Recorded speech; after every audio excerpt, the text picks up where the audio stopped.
لسه قدامي فلسطين ترى، يعني لا تتصور عبالك أنا عراق يدافع عن العراق، لا أنا أول الناس اللي يدافع على فلسطين العزيزة. يعني خلي ينتظرون الجاي كلش كبير.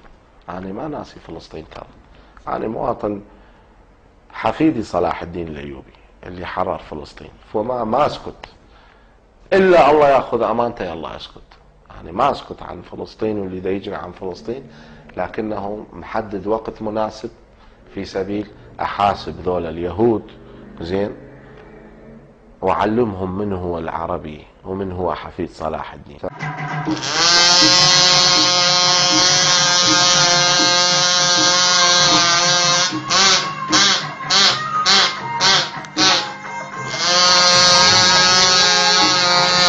تعرف المسجد الأقصى هذا منو يقدر، كلنا ندنق له راس.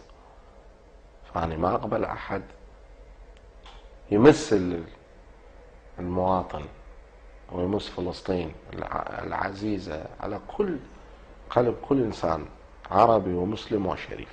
هو اليهودي فد يوم لو مو جبان، هو لو مو جبان يسوي أعمال اللي شفتها هذه أعمال جبانة.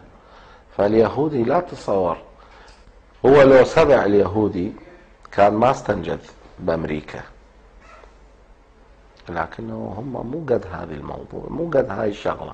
هم دا يحركون الأمريكان من خلال المبالغ الطائلة، ودا يأخذون دعم أيضا من عندهم.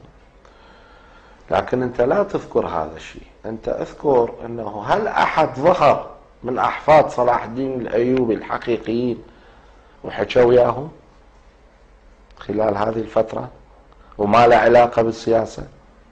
أنا كلامي مسموع أكثر، لأنه أنت تعرف أنا ما عندي ارتباطات حزبية أو سياسية في سبيل أحكي أو أورد كلام لأجل شيء ما. هم راح يتفاجئون بشيء واحد، أنه دكتور رشدي إذا ظهر ونادى بنداء واحد سيجتمع العرب كلهم عليه.